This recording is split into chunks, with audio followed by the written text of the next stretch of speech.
Welcome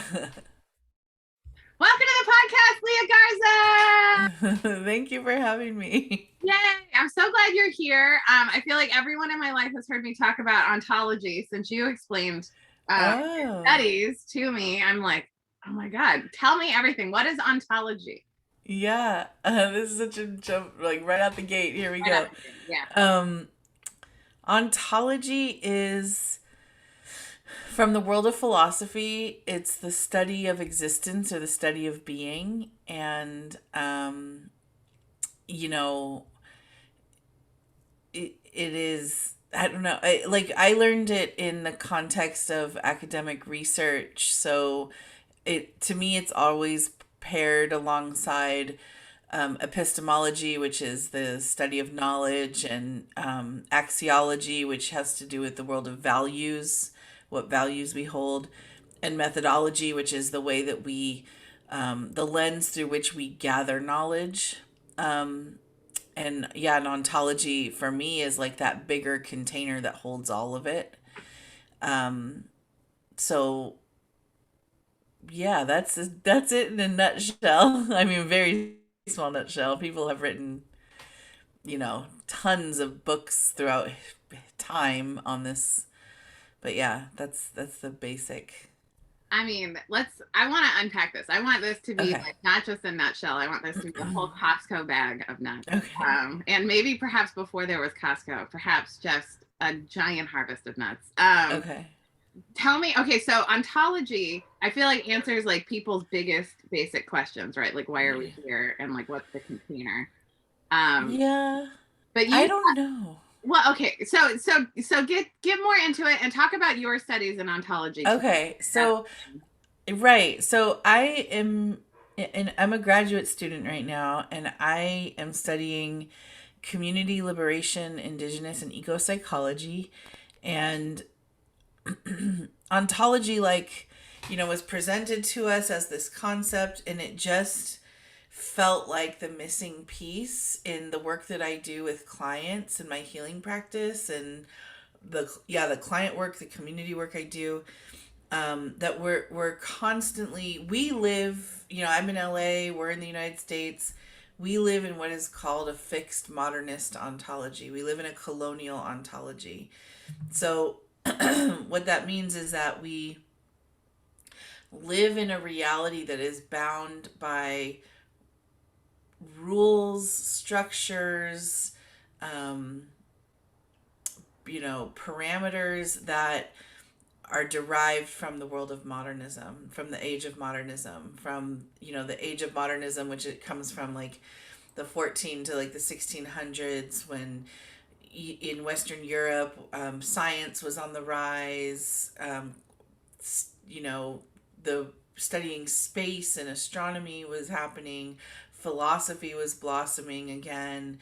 Art was, blossoming again, and like the Renaissance and those periods, and it was also a time of really troubling thought coming from Western white men who felt this, entitlement to um, expand out into the world and take it over, and which is where colonialism is. But there's a lot of underpinnings in thought that came from modernism that sanctioned that kind of expansion. So like this idea of, the Cartesian split, which is this notion that like our mind is separate from our body. Like Descartes posited this idea, everyone knows it, cogito ergo sum, I think therefore I am, which is to say, like, I know that I exist because I think it, so, which is essentially to cut off all of the wisdom of the body and all of the things that the other faculties of knowing that we all possess, like intuition, like sensations in the body, somatics, like, all these other ways of knowing it. He immediately privileged the mind. And so, Western white men went out into the world and were like, those people don't know what I know, they don't think like I think, they're not humans, let's enslave them, let's take their land. And so like the expansion of colonialism is there, there's a book that we love called On Decoloniality by Walsh and Mignolo, and they basically say that like there is no modernism outside of colonialism and there's no colonialism outside of modernism. They're one and the same. And then, we think today, several hundred years later, somehow that, many people think that colonialism is over because, countries all over the world have kicked their colonizers out, and people use the term post-colonial. And my focus in my studies isn't, I'm not drawn toward the world of like land sovereignty, that which is a totally important like area of activism and study. My pull is toward the like coloniality, which is the way that the colonial, tentacles have like reached inside of us and created the world we live in, and then the created like the bodies that we live in, created the pathways that are possible for us. And one of the things that I'm like really interested in is like, not even interested in, but one of the things I feel like deeply in my heart is like, we can choose, if we have awareness of how we're being, of how our reality is being manufactured, then we can choose to manufacture a different reality. But we can't do that if we don't have a conscious awareness of where we have choice and where we don't have choice. So ontology is asking us to look at what is the nature of existence, what is the nature of being. For me, I'm really interested in like what part of that is unconscious. Like, I was just talking to somebody about how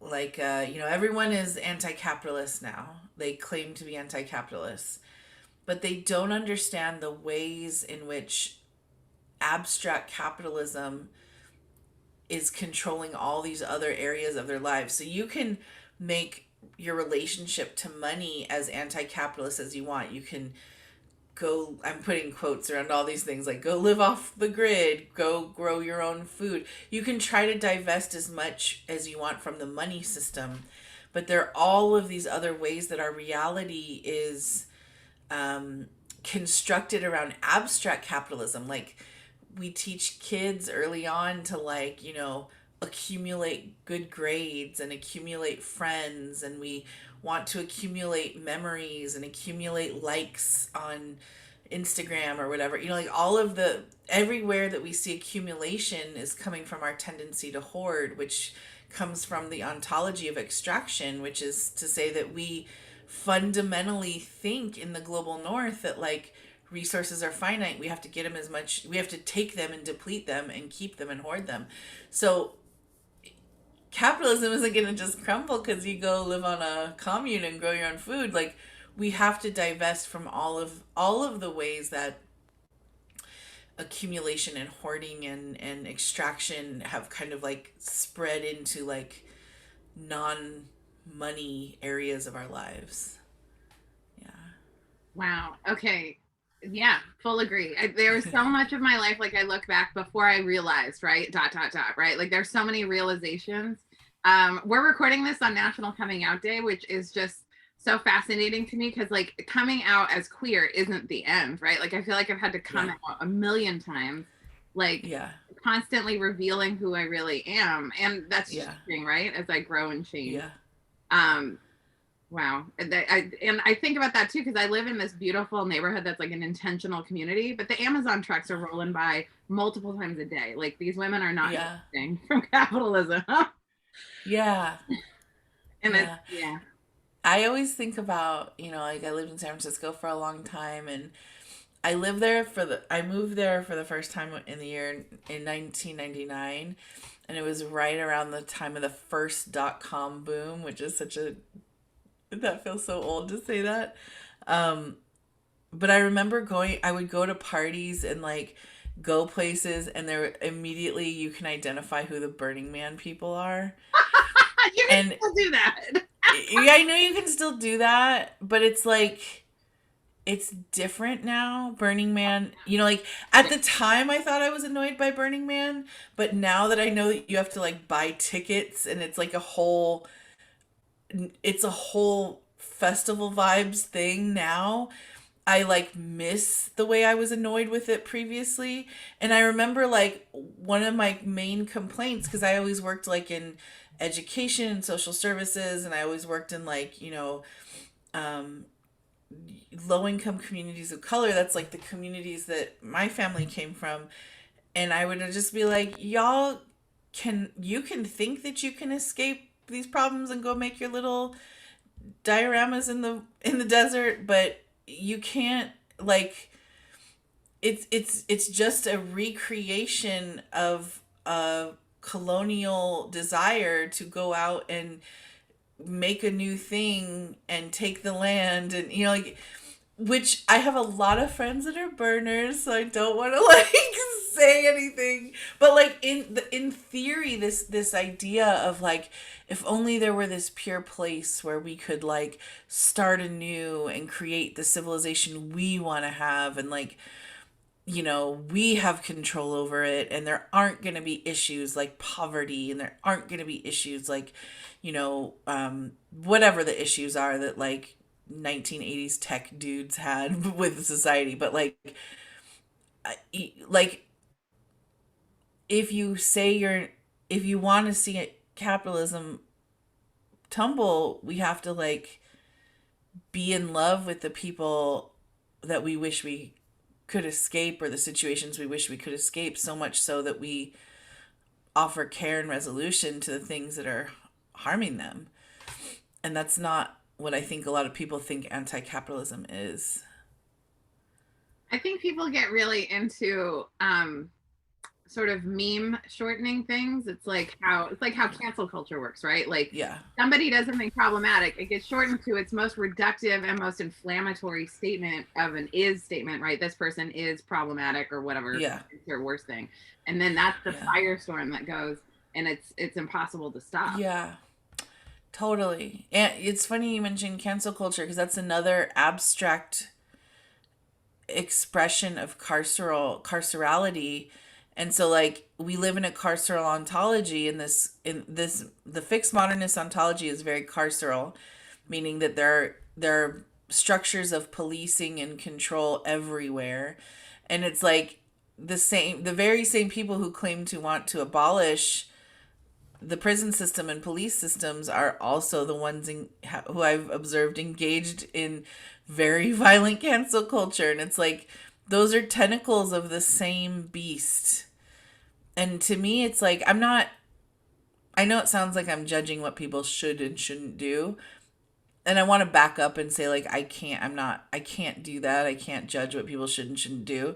But it just seems like if you want to do this thing and get rid of this thing, but then you're performing it over here. Like in our school, we say that colonialism has many tentacles. It's like just when you think this one is cut off, it reaches around over here. And that's why like ontology is so fascinating to me, because we don't even think, I think we don't even understand. I'm saying myself included. I'll speak for myself. I don't even understand the ways that I probably am performing the things that I think that I'm against. And so it's like a really interesting and like liberating puzzle to me to be studying ontology. And like with healing work, healing work is completely ontological to me. Yeah. Oh, I think that's so true. Um, okay, so my favorite thing to say about cancel culture and policing is like being anti-police means we don't police each other. Yeah. And I really think that there is, as I like kind of start to, I'm actively disentangling colonialism in my mind, right? I think this is going to be a lifetime's work because of how indoctrinated we are by people and systems. It's not like you choose, you're born and you're like, colonialism, right. Yes. Of course. No. Of course. Self-loving. Babies love themselves, and we're taught to loathe ourselves because we're taught to be a carceral in our mind, that there's right ways of thinking and right ways of thinking about ourselves. Yeah.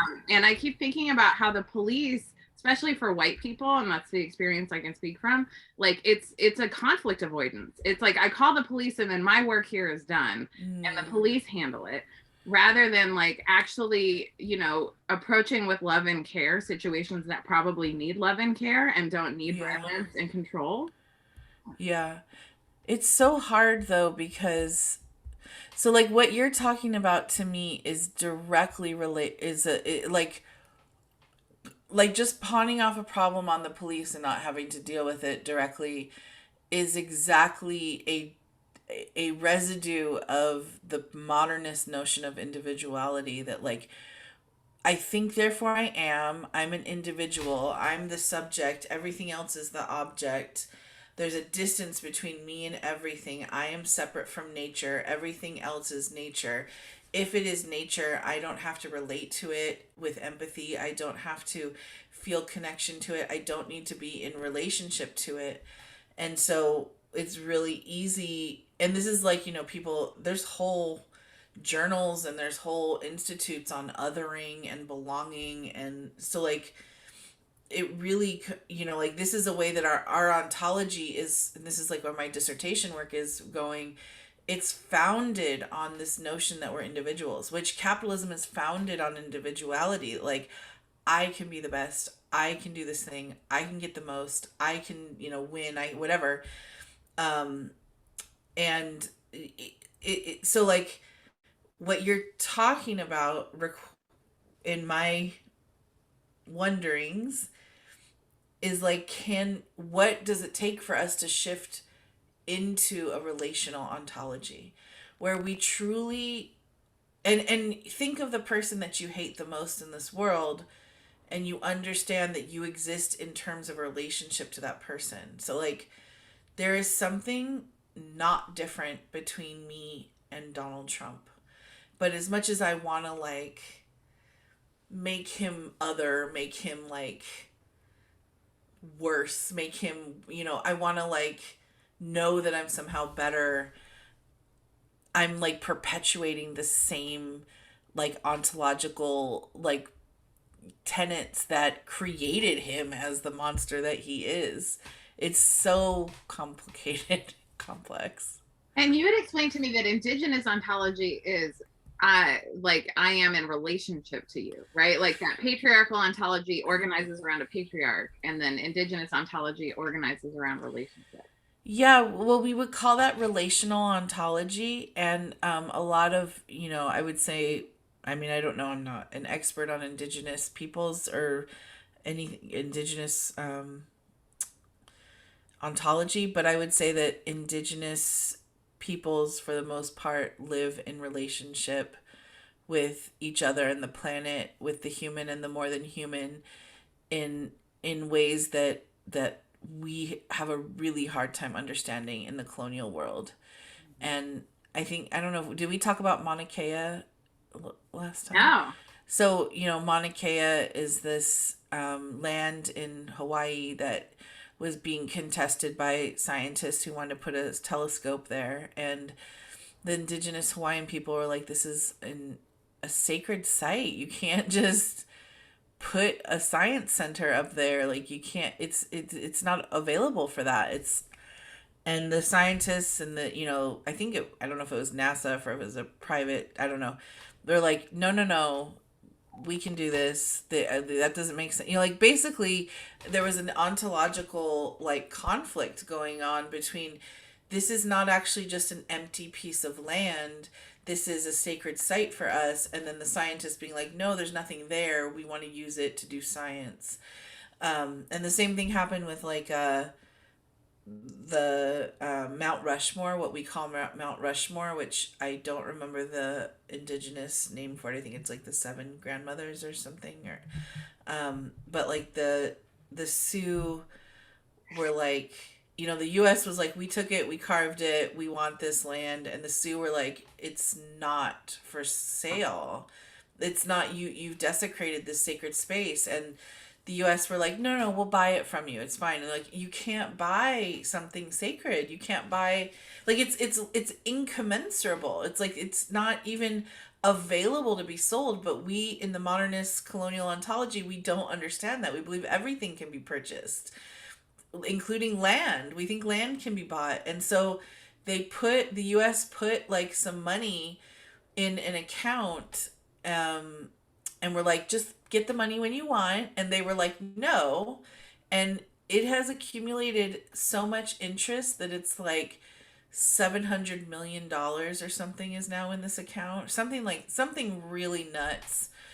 Um, and the Sioux are still like, and they are, their nation is fraught with like some of the most debilitating like social oppressions, including alcoholism and hit really hard with like COVID and like just all of these issues because of their disenfranchisement as Native Americans, and still they will not take that money.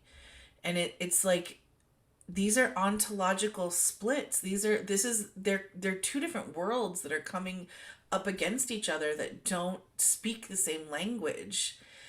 And so I look at like where that's happening just around us. Like, you know, we had the really remarkable Vandana Shiva as one of our professors in our program recently, and she wrote a book called Monocultures of the Mind, which I think everyone should read. It's really interesting, and I mean, it just speaks to how our thinking has led us to the place where we are with like climate. And one of the things that she brings up in the very beginning is this concept of terra nullius, which means empty earth, essentially, or like void earth. And it's like terra nullius is like a presumption that colonial people, like the global north, makes, that like when I go, and she talks about the difference between a forest and in terra nullius, a forest looks like to a colonial person, a forest looks like, oh, there's nothing there, there's just some trees, it's fine. But in her ontology of earth democracy that she's put forward, this like charter that we are asked to consider to become like get back into relationship with the land, it she's like, no, this is a living system. Like there are things that are being like, things that are giving life, things that are receiving life. There are trees, there are animals, there are mycelium under the ground, there's a root system there. This is like this is a system here. It's not empty at all. But colonials come and they're like, no, there's nothing there. Let's raise the land, cut all the trees down. We'll use the trees for lumber. Something did grow there, so now let's impose a monocultural crop. Like, let's put corn. Well, corn doesn't grow in the forest, but something grew here. So we'll put corn, but we'll extract as much as we can, the nutrients from the land as much as we can. After that crop is done, we'll raise it again. We'll have to take all the nutrients out, so we'll have to put nutrients back in. So we're going to flood it with all the, like, nitrogen and all the things that it needs. And now, like, oh, there are pests are coming. Well, in the forest, there would be like natural like predators of pests that would keep that population in check. And now there aren't. So now we need pesticides on top of the nutrients, and we extract more from the land than it's able to like revitalize itself. And that's how we've gotten to the place that we're at now. So I don't know what terra nullius is, like a concept that I look at all the time. Like if you go to a park and you're like, oh cool, there's nobody here, I'm by myself. And it's like, actually no, you are in a living system. You're not alone, but we don't acknowledge the invisible worlds in the colonial modernist ontology. We don't. And it's so interesting how we perceive things. And what you were saying about the Sioux and the US government not even speaking the same language, really, like, Yeah. there's have you read the book Braiding Sweetgrass? Yes. Yeah. It's so good. And when she's talking about her language towards the beginning, and how they don't have distinctions between genders, right? So-called genders. Yeah.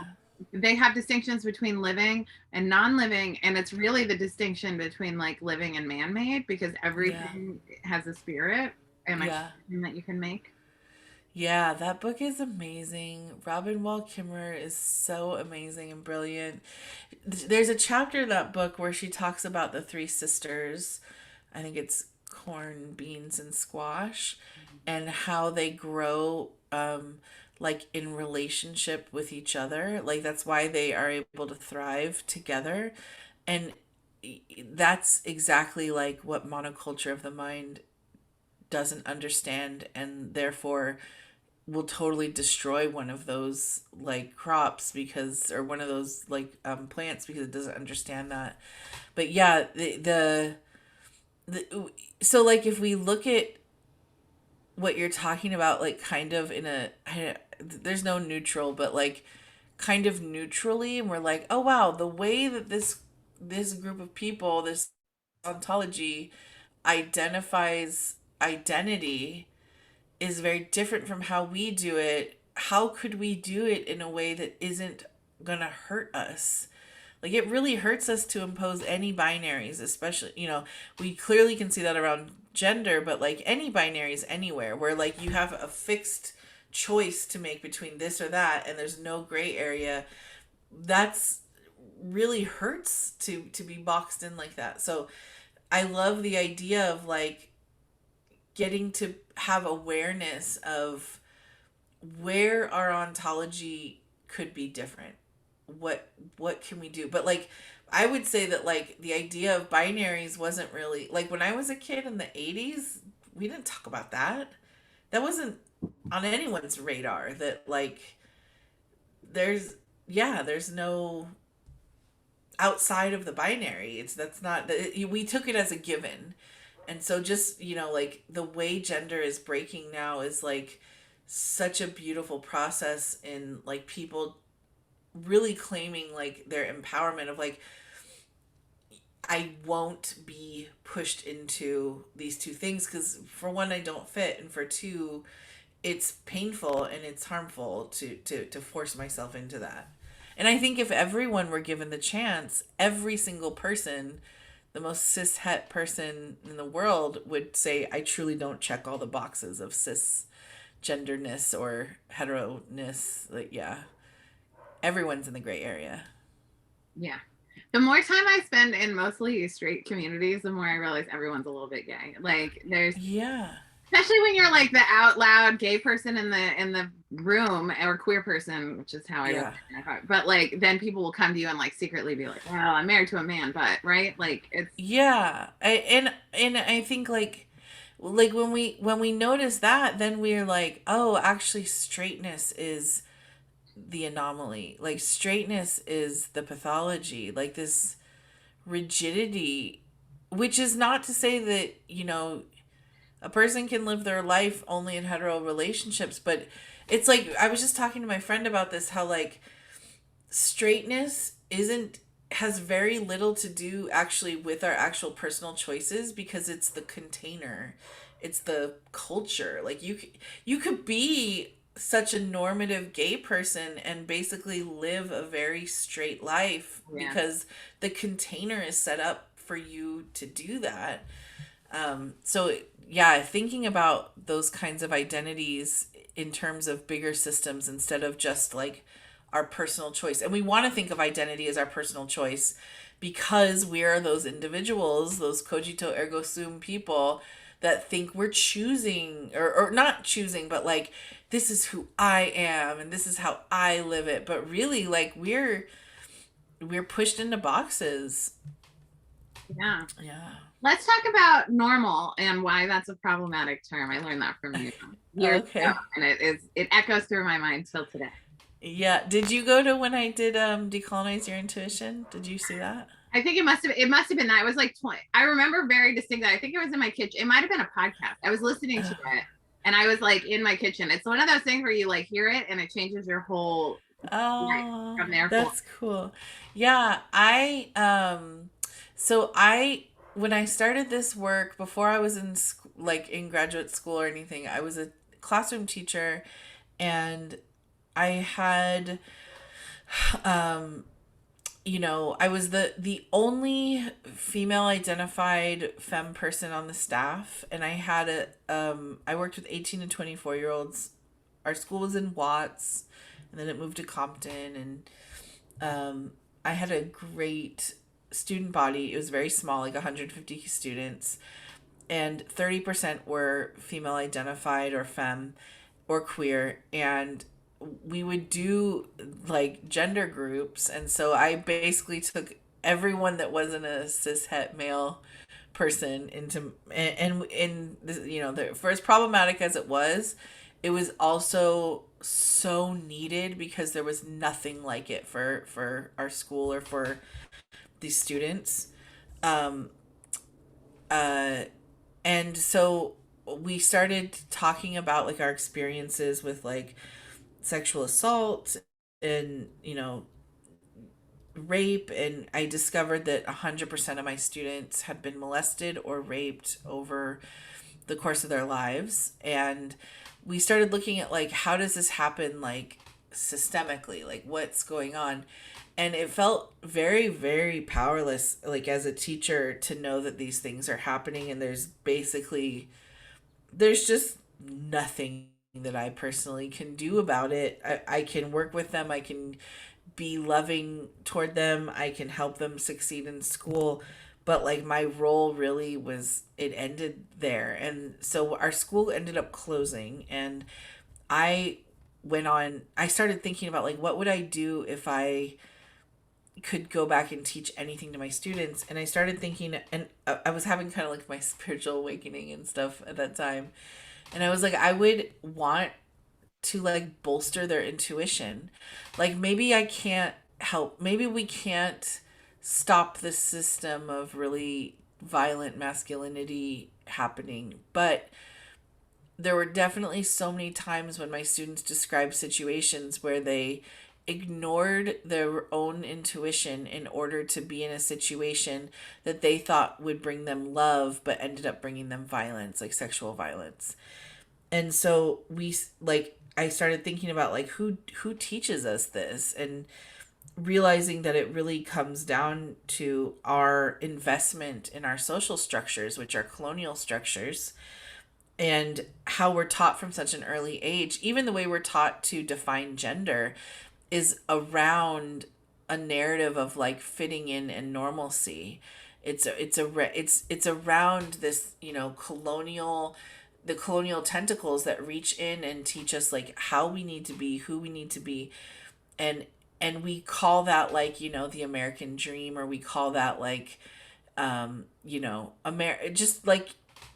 And I would run through this activity where I would ask people to think of like the traditional American family, like maybe not your traditional American family, but like the mainstream narrative of what that family is. And we can go down all of the social identity markers, and everyone is going to name the same thing. So like, what race are they? They're white.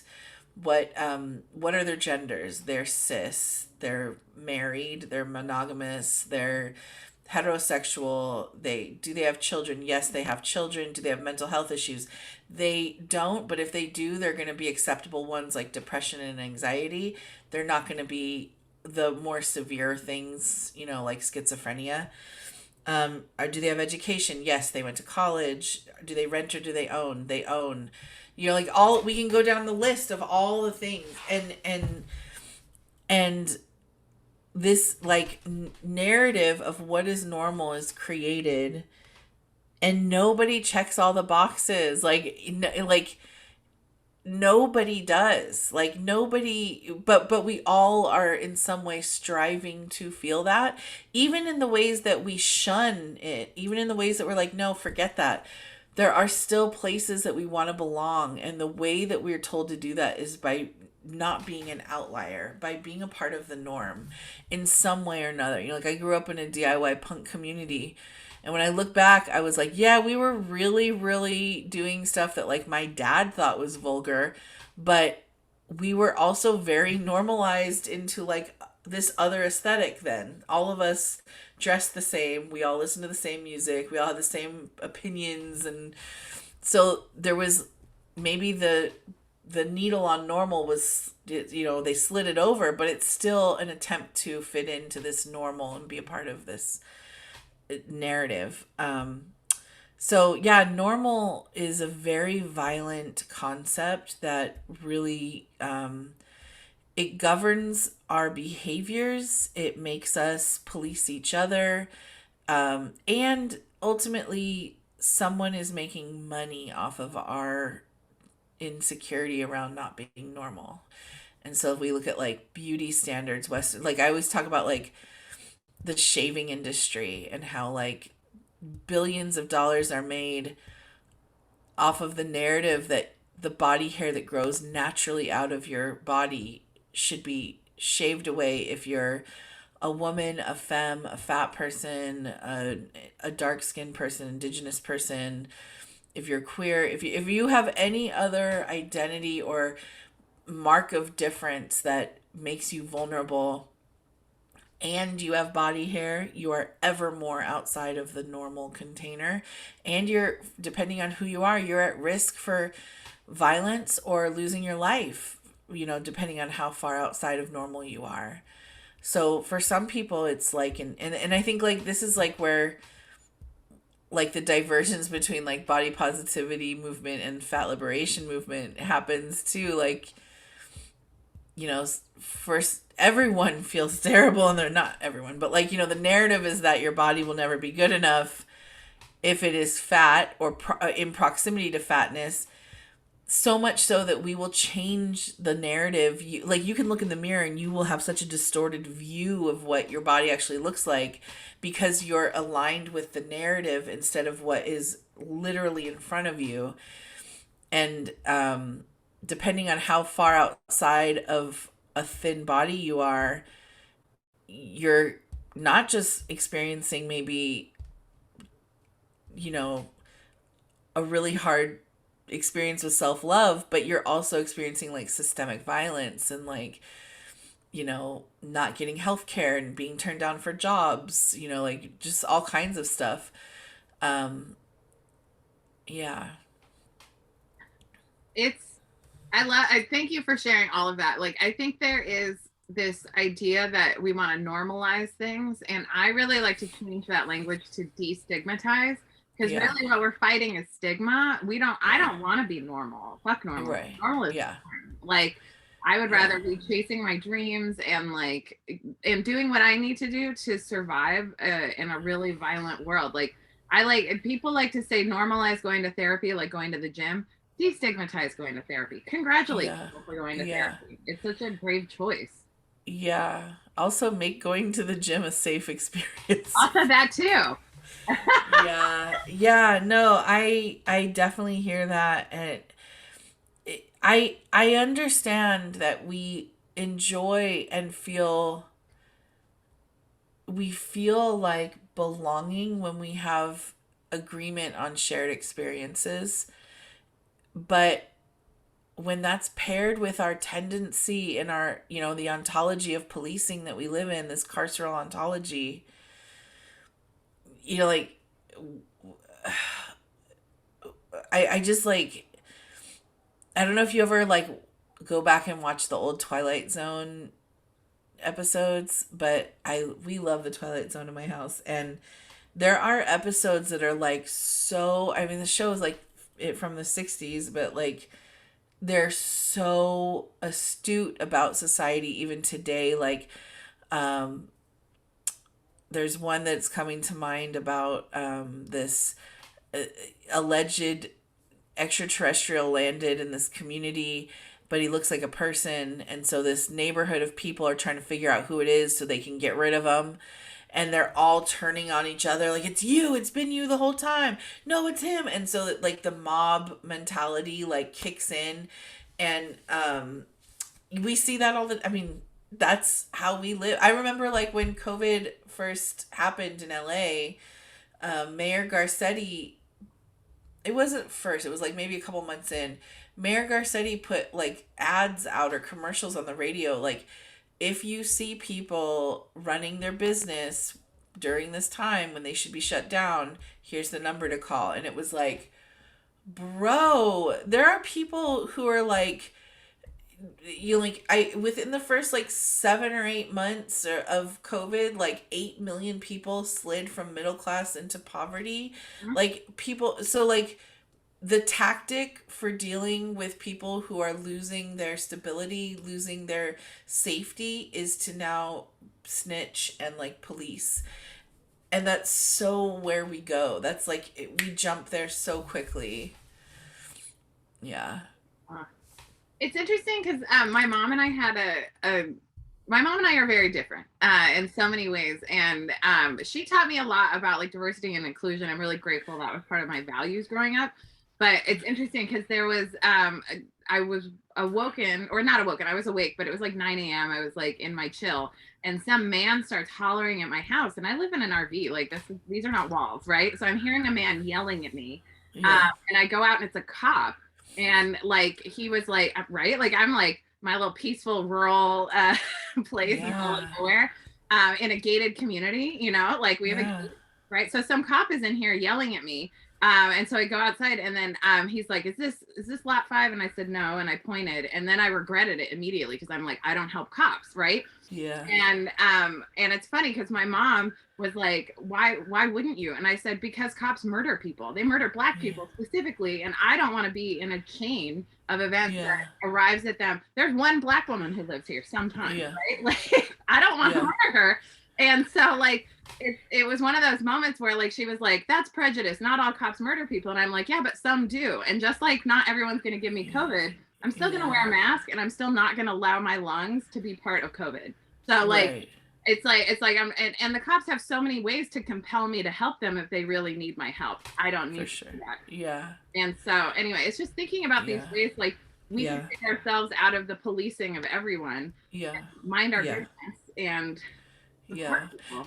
It's so hard though because the cops are so scary to everybody, even Yeah. to white people who may never have had a negative experience with police. Just like there's this book that I'm reading called Necropolitics by Achille Mbembe, and um, he talks about necropolitics as like the strategy of using death as a constant threat to control the population, and how that is like, you know, so many of us are not going to ever have engagement with the system or be arrested or be imprisoned, much less, be on death row. And yet all of that is like a, a fear that just sits on our shoulder. Like we're never free. And so we're constantly pushing ourselves into this, you know, death driven model of what normal is in order to avoid the potential of that calamity of having to be involved. And then there are people who with I don't need to go into like the discrepancy in who is policed and who is not, but yeah, it's Uh, it's a lot. yeah.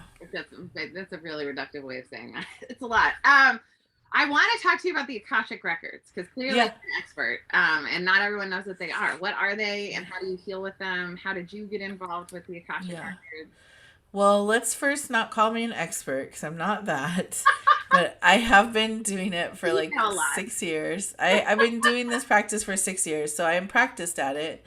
But no one can be an expert at it because it is a dimension of consciousness outside of, on the level of the soul. So, like, I don't believe there is one human that can be an expert. That being said, the Akashic Records are the vibrational, man, just when I talk about them I start to yawn because I don't know what it is, but I can feel it already.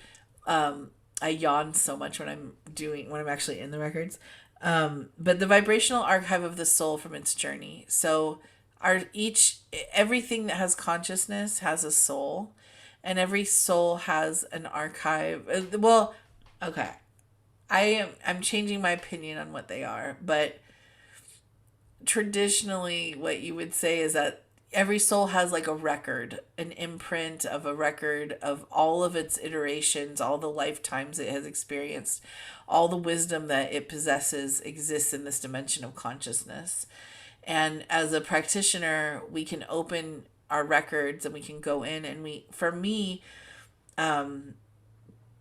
we can look at a lot of weird stuff like past lives, other lifetimes. They're not really past, like other lifetimes. We can ask weird esoteric things, spiritual things. But for me, it doesn't really matter if we can do all that stuff if we can't make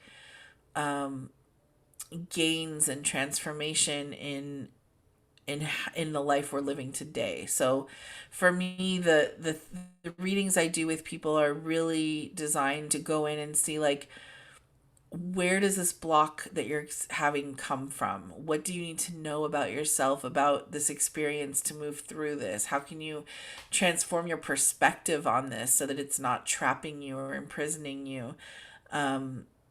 That's really like what I do in the records. Yeah.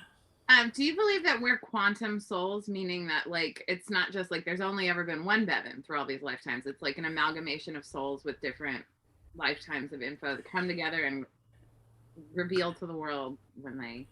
Wait, say that again. What do you mean? So okay, so the concept of quantum souls I learned from Shaman Durek, and basically the idea, as I understand it, is that like when you're like prepping for like, so say Bevin is coming to the Earth 12/24/78, right? Like they're planning for it, they know what the stars are going to look like, and a bunch of, so that you've got your like main soul, and then you get other souls that kind of add on to it because you've got this lifetime of journey and all of these lessons to learn, and they all kind of come together, which is how I understand us to be like these unique beings that have never been before, right? Because we're quantum.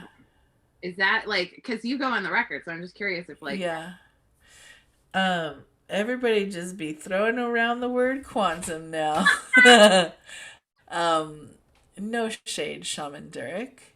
Um, I think what you're talking, so when you say all these other souls that are like enmeshed, you're talking about like the people that become your family, your friends, like. No, I mean like you individually. So like instead of it just being like one soul through every lifetime, it's like multiple souls come in with each lifetime. So like I can be soulmates with somebody who is not soulmates with someone else I'm also soulmates with, right? Yeah. Yeah, I mean, why not? Why shouldn't that be possible? I mean, I don't think that's a good example of like explicitness that we try to like achieve that doesn't actually serve a purpose. Do you know what I mean? Like people come and they're like, tell me what my past lives are, and I'll get like a thing, but I'm like, who cares what it is if it's not going to help you?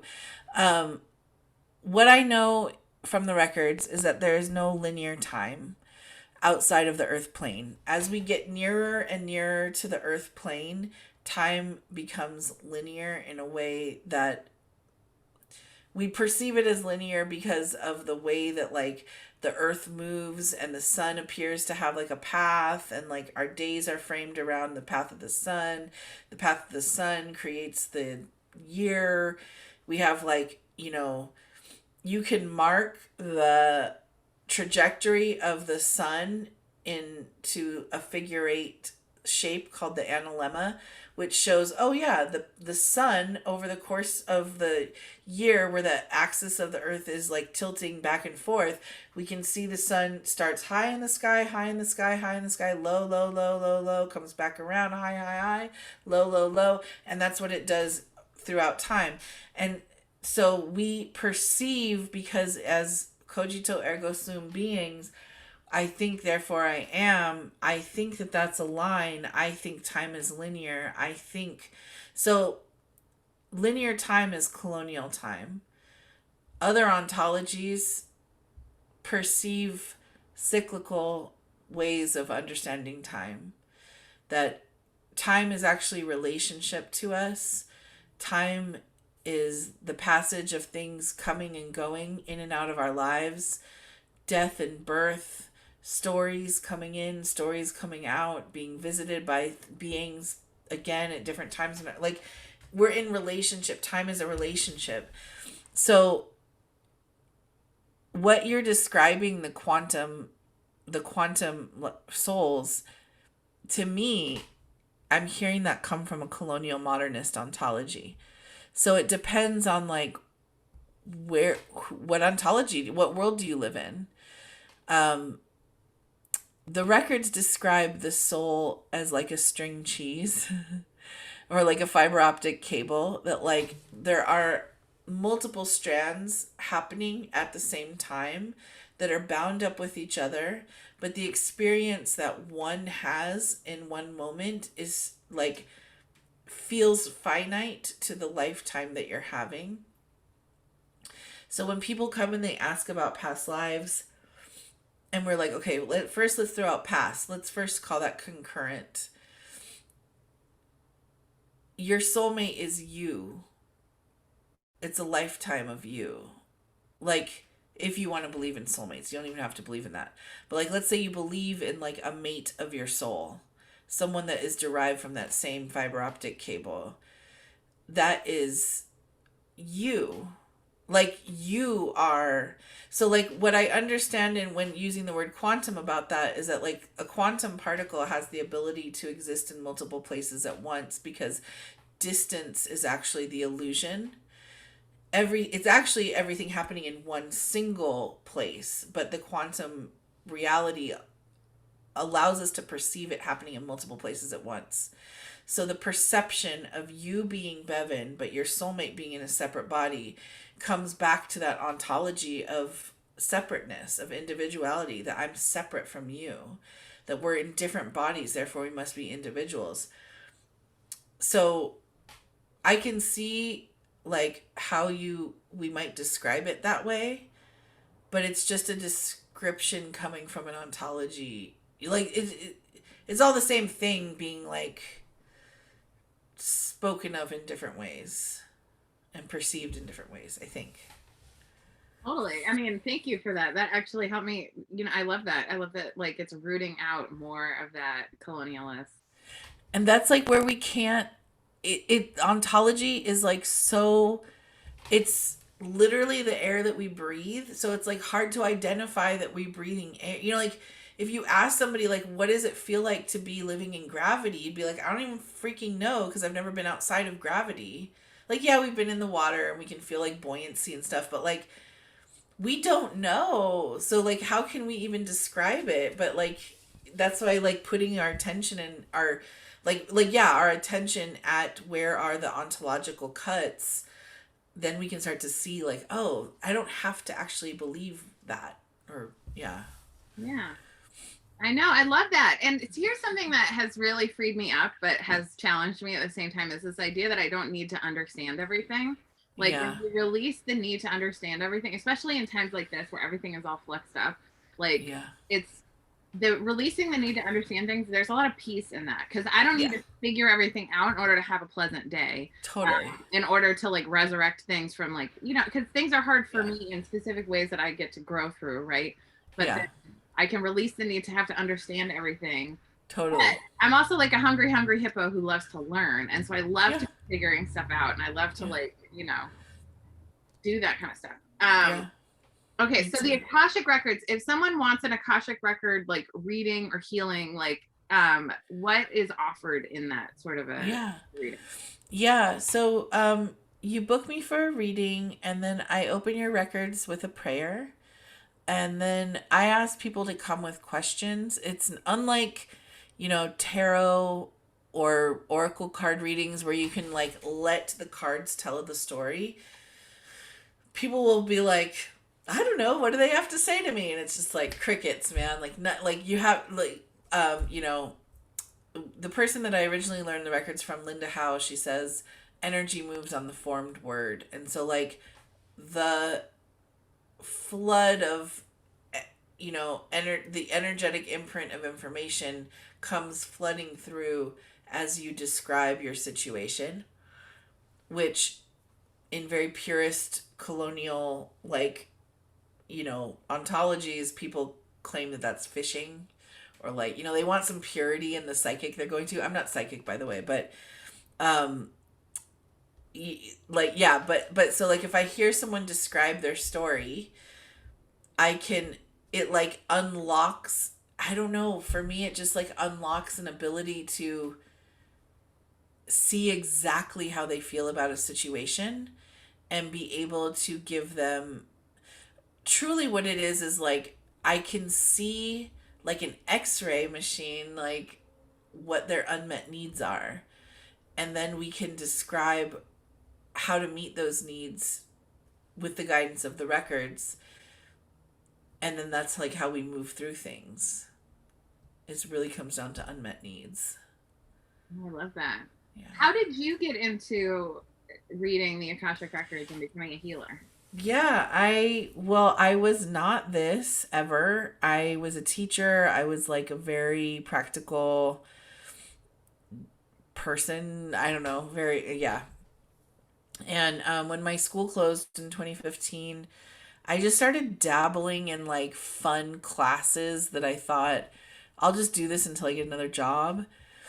And some of them were spiritual classes. I took like metalsmithing, like just like little things like that. And my friend at the time was like, I had this reading from this woman. Her name is Helen Vonderheide. She's teaching a class on how to do what she does, and you need to take it. And I was like, well, I don't have money for that. And she's like, I'll pay. And I was like, all right, let's do this. And I went to her house for this class. I went to Helen's house. And as soon as she opened the door, I was like, I know this person. As soon as we opened the records, I was like, oh, this is very familiar. I've done this before. It did not feel like learning, it felt like remembering. Hmm. And from day one, I remember like the first class we took, and I had never had a reading before even. The first class we took, it was January of 2016, which was a very important year in our history. And at that time, I don't even think we had formal candidates for the election yet. And our homework was to go home and just open the records and just see what happens. And then we come back the next day and we're going to share.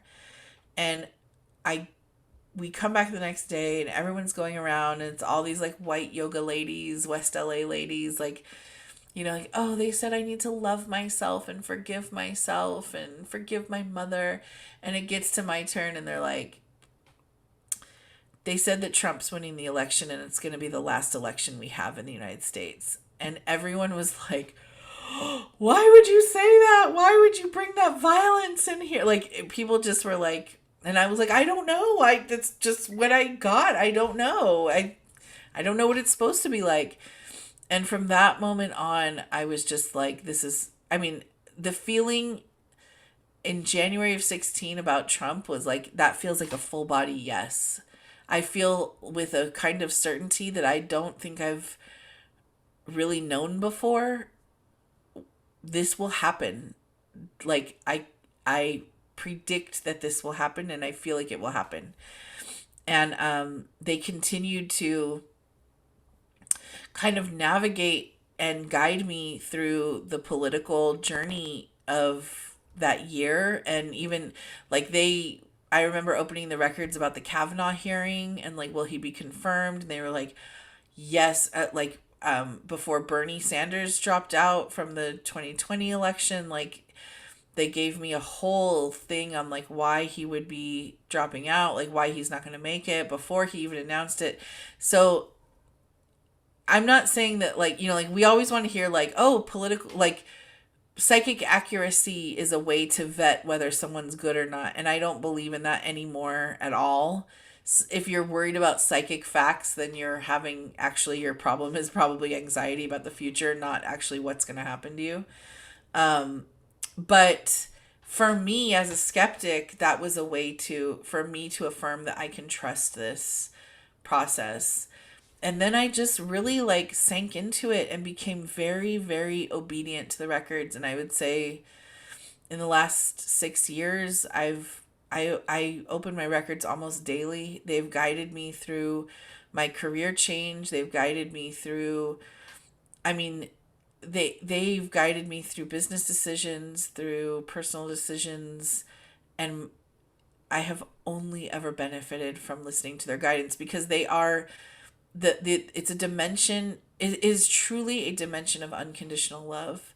And so I've had people come to me that have been like, oh, I had a Akashic reading and it was really judgmental and scary, and I was like, that wasn't Akashic, that was so and so's judgment or ego or something. That because you come away feeling so hopeful and so cherished when you engage with the records. It's I've never experienced anything else like it. And they can help you deal with some hard stuff. Like they will confront you with like some trauma and some stuff that you need to change, but it's done in a way that I've never experienced. And I come from like a super blunt, tell it like it is dad. Like I know what it feels like to just have your stuff laid out for you. And it is such a tender experience. Ah, I love that. Do you meditate every day? No, not every day. Not every day. No. But you No. check in with the records every day. I would say mostly, yeah. Yeah. Yeah. Yeah. What are like some key self-care practices that you do every day? That's tough. Well, I'm going to say that I don't really believe in self-care. Yes. Self-care, I know. Self-care is a response to state violence. Like caring for the self has become a way to resist the things that tell us we don't deserve or shouldn't be. Like when I was a teacher, I was literally trained as a teacher to be very frugal with your bathroom breaks.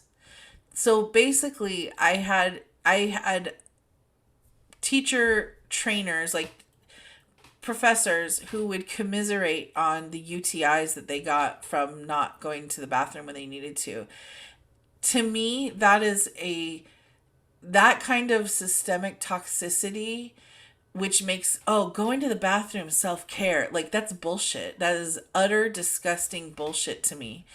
I think that self-advocacy for me is a way to do self-care. But I mean, like for me it really is. This is going to sound like I'm such a brat, but I don't care. Because I now work for myself and I didn't choose this path, I was pushed onto it. I was going to be a teacher until I died or until it killed me, whatever. And I was pushed onto this path. I could not. In 2 years I had 3 interviews, and I've never not worked since I was 17. So it was very hard for me to let go and do what I do now. But I finally just surrendered to this, and being able to do what I want to do every single day, even if it defies logic, because I'm listening to what is resonant in my body, becoming that advocate for like what my soul is compelling me to do is for me the most caring way for me to live. So small acts of self-care I've completely let go of. I don't believe in it. I don't do it. I do what I want to do. Obviously within means. So if I'm like, I don't like punch an old lady so I can cut in front of her at the grocery store. Like I'm not like doing like careless, reckless, violent behavior, but like I yeah, like if someone invited me to collaborate with them, like I would love to do a workshop with you or do whatever, and it didn't feel right to me. It felt like they were kind of like trying to punch up a little, like trying to like jump like a stepping stone up in their career a little bit, and I gently and lovingly was like, oh, I don't think that's right for me, because it didn't feel right for me. And I think before I would have ignored that voice. I would wanted to listen to the normal voice, like you say yes, you don't be rude. And I wasn't rude, but I was like asserting what was in alignment for me, and that feels caring. After having like reformed myself from like being a yes person and a people pleaser and a caretaker for the majority of my life. Yeah. Oh my God. Yeah, absolutely. I love that you have a different perspective on self-care, but still listen to yourself and take care of your own needs. Yeah, absolutely. Yeah. Um, okay, so will you tell me the backstory of how you came up with your Instagram name? Yeah. Yeah, I started with like I was gonna make jewelry. I'm gonna make like crystal jewelry. It's like 2015. And I was learning how to metalsmith, and I was like, I guess I'll just call it like Leah Garza Designs. I don't know. And I tried that, and it was like, ugh. And then I remember like my records telling me like you need something that is that whole story. Like, as much as I rejected it, it was like, you need that freaking kombucha Silver Lake Cella vibes, like, marketing strategy, because that is what will bring people to you. Nobody wants to cut through the boringness of Leah Garza designs to find out who's actually in there. And I was listening to the Steely Dan song Caves of Altamira, and I was like, oh, I'm just gonna borrow this title from Steely Dan, and that's it. There's no mystical meaning. There's no nothing. It's just a total ripoff. So it's Crystals of Altamira, Yeah, right? Altamira. Yeah, Altamira. yeah.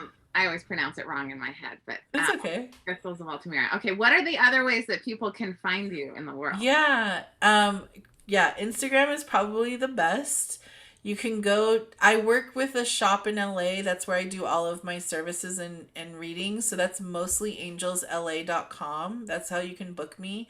And I also have a website, crystalsofaltamira.com, but I do not tend to her very often. It's so hard for me. Instagram is probably the best. Yeah, it's hard. To tend to a whole website. It's like there are patches of my website gardens, and I have multiple websites that are like they need to be weeded, they're out of date, Yeah. right? But whatever, it's still there. And ultimately people can find you. Highly recommend Leah's Instagram, especially IG Lives and IG TV, like your long form content where you're just kind of explaining the world as, because you are just so connected, Leah. Like I just Thanks. From the moment I like was even in community with you, connecting with you, I was like, oh yeah. And like anyway, I just treasure you so much. I always learn so much from you whenever I get the chance to connect. And I'm so grateful for you being on this podcast and talking about all that. And this was such a treat, and I appreciate you so much too. I'm actually doing an IG live tonight on Ontology. Great. Yeah, no, it's been a treat, and I thank you so much. And now we're probably going on, like, I met you like 5 years ago. Easily. Yeah, I moved to LA right around when you were having your spiritual awakening, beginning of 2016. Yeah. Yeah. I met you at that one staff training. I think that was in 2017. No, it was end of 2016 because they opened at the beginning of 2017. But we had that one big staff training like months before we actually opened. Yeah. So that was a long time ago. Yeah. It's interesting. I love that. Yay. Well, thank you so much, Leah. I'm excited to have you on again sometime and talk more about, I learned so much from you. So grateful. Oh, well, thank you so much. I appreciate you, Bevin. Yay.